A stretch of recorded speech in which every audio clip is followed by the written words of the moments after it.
प्यारे बच्चों, सुभागी देवी intermediate college के स्टडी क्लास में मैं राम आशीष गुप्ता आप लोगों का स्वागत करता हूं। आज कक्षा 9 के बच्चे हिंदी गद्य के अंतर्गत पढ़ रहे हैं मुंशी प्रेमचंद्र जी द्वारा लिखा हुआ कहानी जो मंत्र है। मंत्र कहानी आप लोगों को पढ़ाने जा रहा हूं। मंत्र कहानी का पहला वीडियो या पहला भाग अगले वीडियो में पढ़ा चुके हैं। अब ये दूसरा भाग पढ़ाने जा रहे हैं, तो आप लोग देखें। कई साल गुजर गए। उसके बाद जब वह बूढ़ा घर पे अपने लड़के को लेकर गया और उसी रात उसका 7 साल का लड़का मर गया। उसके बाद मरने के बाद वे लोग बहुत रोए और किसी तरह अपना जीवन यापन करने लगे। यानी ये बात हुए बहुत साल बीत गई, अर्थात कई साल गुजर गए। डॉक्टर चड्ढा ने खूब यश और धन कमाया, लेकिन उसके साथ ही अपने स्वास्थ्य की भी रक्षा की। कहा जा रहा है कई साल बीत गए। उसी समय में डॉक्टर चड्ढा ने खूब जश और धन कमाया, अर्थात खूब शोहरत और धन भी कमाया। साथ ही साथ अपने स्वास्थ्य को भी देखभाल करता रहा, जो एक साधारण बात थी। यह उसके नियमित जीवन का आशीर्वाद था, क्योंकि वह नियमित जीवन जीता था। वह टाइम बद्ध था। वह कब डिस्पेंसरी जाना है, कब नाश्ता करना है, कब भोजन करना है, कब गोल्फ खेलने जाना है, ये सब नियमित वह रूटीन बांध दिया था। इसीलिए वह स्वस्थ भी था। 50 वर्ष की अवस्था में उसकी चुस्ती और फुर्ती जूकों को भी लज्जित करती थी। वह 50 वर्ष की अवस्था प्राप्त कर चुका था, लेकिन वह अभी नवयुवक लग रहा था। वह 30 या 35 साल के युवक की तरह उसकी शरीर दिख रही थी। उसके हर एक काम का समय नियत था। इस नियम से वह जौ भर भी न टलते थे। हम आपको बताए भी हैं, वह नियम से वह अपने कार्य को करता था। यानी घड़ी के और टाइम के हिसाब से ही वह चलता था। उससे ज़रा भी इधर उधर नहीं होता था। बहुधा लोग स्वास्थ्य के नियमों का पालन उस समय करते हैं जब रोगी हो जाते हैं। बहुत लोग अपने स्वास्थ्य का ध्यान कब करते हैं? जब रोगी हो जाते हैं। लेकिन डॉक्टर चड्ढा जो है प्रारंभ से ही इस नियम का पालन करता था। डॉक्टर चड्ढा उपचार और संयम का रहस्य खूब समझते थे। वे जानते थे किस तरह उपचार करना चाहिए, कैसा संयम रखना चाहिए। उनकी संतान संख्या भी इसी नियम के अधीन थी। उनके केवल 2 बच्चे हुए।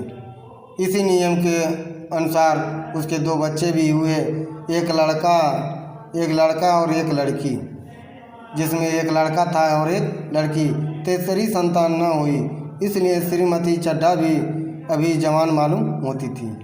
यानी श्रीमती चड्ढा के 2 संतानें थीं, इसलिए अभी उनमें भी चुस्ती फुर्ती थी।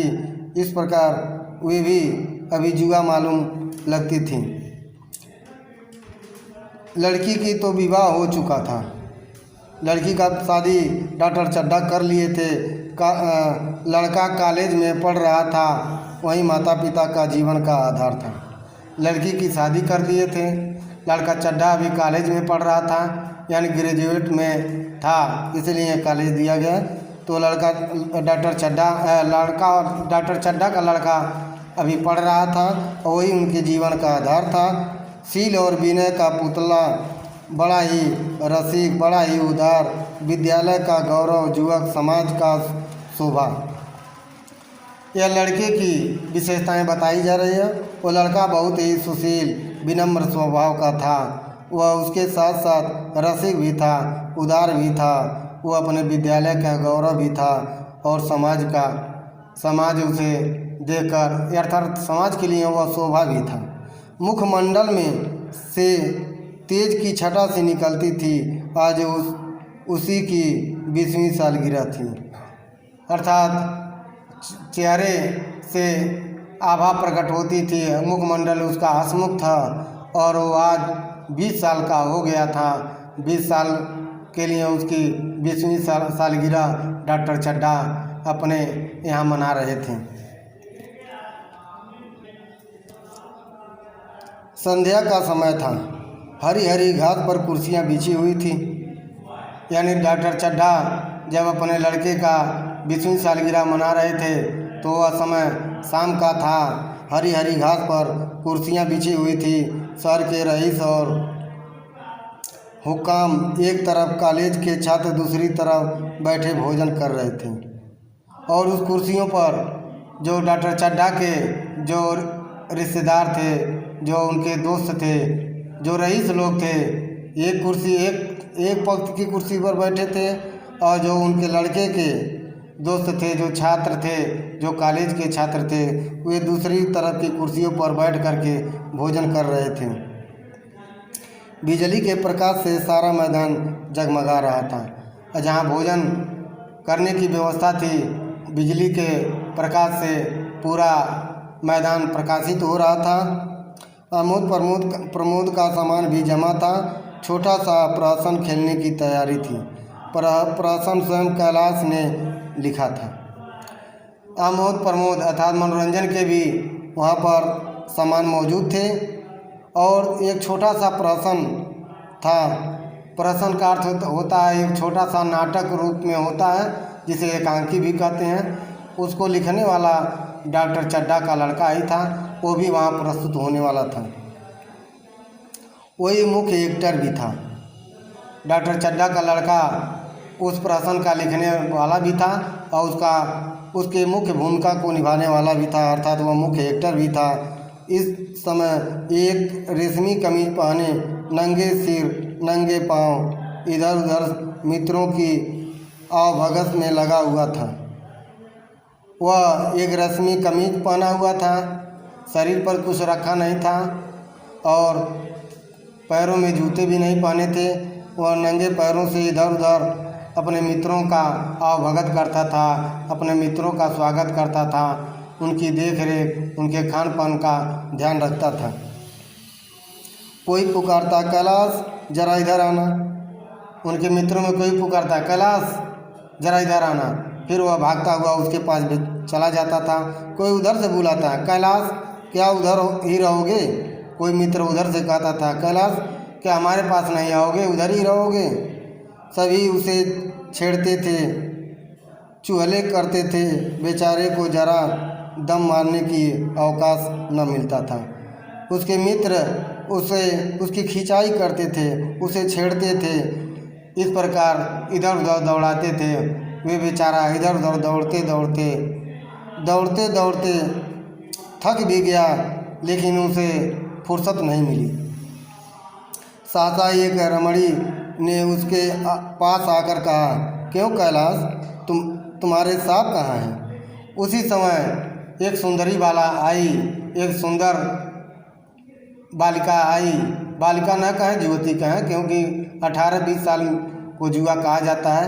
तो एक सुंदर युवती आई और वो बोली, क्यों कैलाश, तुम्हारे सांप कहाँ हैं, जरा मुझे दिखा दो। फिर वह कैलाश से जिद करने लगी कि तुम्हारे सांप कहाँ है, क्योंकि वह सांप पालने का शौकीन भी था, इसलिए वह लोगों में चर्चा का विषय भी था। तो वह सुंदरी उससे बोली, अपना सांप मुझे जरा दिखा दो। कैलाश ने उसे हाथ मिलाकर कहा, मृणालिनी, इस वक्त क्षमा करो, कल दिखा दूंगा। जब वो आई तो कैलाश उसे हाथ मिलाता है और कहता है, मुझे माफ़ कर दो मृणालिनी, आज मैं नहीं दिखा सकता, कल दिखा दूंगा। मृणालिनी ने आग्रह किया, जी नहीं, तुम्हें दिखाना पड़ेगा। मृणालिनी ने कही, नहीं, आज मैं तुम्हारे सांप को अवश्य देखूंगी। मैं आज नहीं मानने की तुम रोज़ कल करते हो। वो कह रहे, आज नहीं मानूंगी, क्योंकि जब मैं तुम्हारे सांपों को दिखाने के लिए कहती हूँ तब तुम मना कर देते हो, कहते हो कल दिखाएंगे। मृणालिनी और कैलाश दोनों सहपाठी थे। मृणालिनी इसलिए कैलाश से जिद कर रही थी क्योंकि दोनों एक साथ एक ही कॉलेज में एक ही क्लास में पढ़ते थे, एक दूसरे के प्रेम में पगे हुए थे, अर्थात दोनों लोग एक दूसरे से प्रेम भी करते थे। कैलाश को सांपों के पालने, खिलाने और नचाने का शौक़ था। कैलाश सांपों को पालता भी था, उसके साथ खेलता भी था और उन सांपों को नचाता भी था, अर्थात यह उसका शौक़ था। तरह तरह के सांप पाल रखे थे, वह अनेकों प्रकार के सांपों को पाल रखा था। उसके स्वभाव और चरित्र की परीक्षा करता रहता था। वह सांपों के स्वभाव और उनके चरित्रों का परीक्षण भी किया करता था। थोड़े दिन हुए उसने विद्यालय में सांपों पर एक मार्के का व्याख्यान दिया था। अभी कुछ ही समय हुआ था, विद्यालय में एक संभाषण में उसने सांपों पर एक व्याख्यान दिया भी था। सांपों को नचा कर दिखाया भी था। प्राणी शास्त्र के बड़े बड़े पंडित भी यह व्याख्यान सुनकर दंग रह गए। और जब विद्यालय में व्याख्यान को सुनाया तो उसमें जो जंतु विज्ञान के ज्ञाता थे, जो जंतु विज्ञान के शिक्षक थे, प्रोफेसर थे, वे उसके व्याख्यान को सुन करके दंग रह गए। यह विधा उसने एक बूढ़े सपेरे से सीखी थी। यह विधा एक बूढ़ा सपेरा कैलाश को सिखाया था। कैलाश उसी का लड़का था, डॉक्टर चड्ढा का, जो आगे आप लोग उसके नाम को सुने हैं। सांपों की जड़ी बूटियाँ जमा करने का उसे मर्ज था। वह अनेक प्रकार की जड़ी बूटियाँ रखा था, क्योंकि वो जानता था कि जड़ी बूटी से, किस सांप के काटने से आदमी ठीक हो सकता है। इतना पता भर मिल जाए कि किसी व्यक्ति के पास कोई अच्छी जड़ी है, फिर उसे चैन नहीं आता था। अगर वो जान जाता था कोई व्यक्ति अच्छी तरह किस्म का जड़ी बूटी रखा है, तो उससे जड़ी बूटी प्राप्त करने के जब तक प्राप्त नहीं कर लेता था तब तक बेचैन रहता था, उसे लेकर ही छोड़ता था। वह व्यसन था, इस पर हजारों रुपए फूंक चुका था। अर्थात इन जड़ी बूटियों को रखने के लिए, इन जड़ी बूटियों को इकट्ठा करने के लिए हजारों रुपए उस पर खर्च कर चुका था। मृणालिनी कई बार आ चुकी थी, पर कभी सांपों को देखने के लिए इतनी उत्सुक न हुई थी। मृणालिनी तो कई बार कैलाश के घर आ चुकी थी, लेकिन जितनी जिज्ञासा सांप को देखने के लिए आज कर रही है, उतनी जिज्ञासा कभी अन्य दिनों नहीं प्रकट की थी। अर्थात वह सांपों के लिए देखने के लिए आज बहुत ही उत्सुक लग रही थी। कह नहीं सकते आज उसकी उत्सुकता सचमुच जाग गई थी। बताया नहीं जा सकता कि वह उसकी उत्सुकता आज इतनी जाग गई थी कि उसको मना भी नहीं किया जा सकता था। या वह कैलाश पर अपने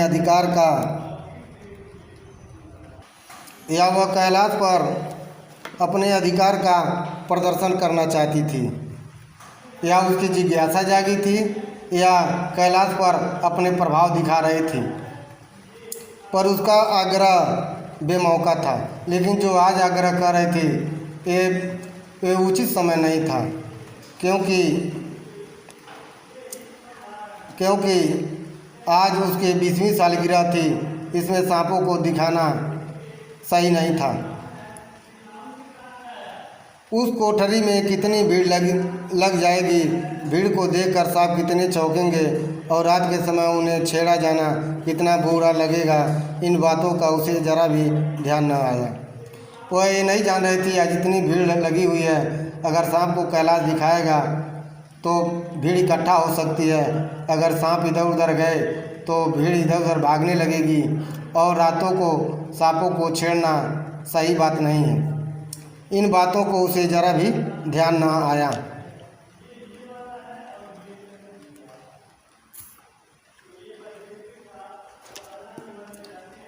कैलाश ने कहा, नहीं, कल ज़रूर दिखा दूंगा। इस वक्त अच्छी तरह दिखा भी नहीं सकूंगा, कमरे में तिल रखने की भी जगह न मिलेगी। कैलाश मृणालिनी से कहता है, रहने दो, आज नहीं दिखाऊंगा, आज दिखाने का वक्त नहीं है। आज इतनी भीड़ है कि कमरे में तिल रखने के जगह नहीं है, तो कहाँ मैं उस सांप को दिखाऊं।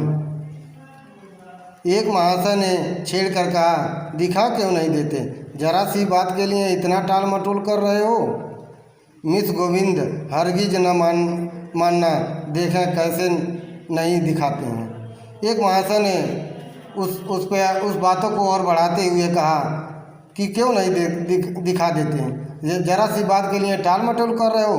फिर कह रहे हैं, मिस गोविंद, अर्थात वह गोविंद की पुत्री थी, इस मृणालिनी इसलिए कह रहे मिस कहा गया। मिस गोविंद हरगिज न मानना, क्यों नहीं दिखाते? वो मृणालिनी को कह रहे हैं, हरगिज मत मानना, आज उनको ज़रूर दिखाना पड़ेगा, क्यों नहीं दिखाएंगे। दूसरे महाशय ने रद्दा चढ़ाया, मिस गोविंद इतनी सीधी और भोली हैं, तभी आप इतना मिजाज करते हैं। दूसरी सुंदरी होती तो इसी बात पर बिगड़ खड़ी होती। फिर दूसरे महाशय उसमें और 2 रद्दा और चढ़ा दिए। कहने का अर्थ 2 बातें और बढ़ा दिए कि इतनी भोली हैं, इसलिए इनके मिजाज की आप कदर नहीं कर रहे हैं। अगर दूसरी सुंदरी होती तो आप उसको हरगिज दिखाते। तीसरे साहब ने मजाक उड़ाया, अजी बोलना छोड़ देती, भला कोई बात है? इस पर आपको दावा है कि मृणालिनी के लिए जान हाजिर है। तीसरे महाशय ने मजाक उड़ाया और कहा, अगर दूसरी कोई सुंदरी होती तो अब तक आपको छोड़ देती, भला कोई बात है? आप पर उसकी दावा नहीं है? मृणालिनी के लिए जान हाजिर है। उसके बाद वह कहा, तीसरा आदमी, मृणालिनी के लिए तो जान हाजिर है। इस प्रकार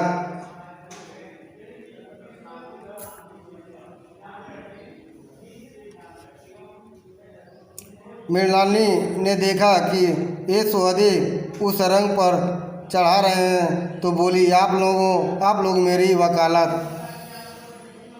न करें। फिर देख रहे हैं बाकी लोग उसके बातों को और बढ़ा रहे हैं, तो मृणालिनी खुद बोलती है, आप लोग मेरी वकालत ना करें, मैं खुद अपनी वकालत कर लूँगी। मैं इस वक्त सांप का तमाशा नहीं देखना चाहती। वे खुद देखने लगी तो कह रहे, मैं जब सांप देखना होगा तो देख लूँगी, आप लोग बीच में न बोलें, आप बीच में वकालत न करें, यह वक्त सांप दिखाने का नहीं है। चलो, छुट्टी हुई। इस पर मित्रों ने ठहाका लगाया। एक साहब बोले, देखना तो आप सब कुछ चाहें, पर कोई दिखावे भी, यानी देखना तो आप लोग सभी लोग चाह रहे हैं, लेकिन कोई दिखाने वाला रहे तब न दिखाएंगे, अर्थात कोई दिखाना नहीं चाहता है। तो बच्चों, आज मैं यहीं पर अपनी व्याख्यान को बंद करता हूँ। अब आगे अगले गद्य की व्याख्या अगले दिन बताएंगे, अगले वीडियो में बनाएंगे उसकी व्याख्या। तब तक के लिए धन्यवाद।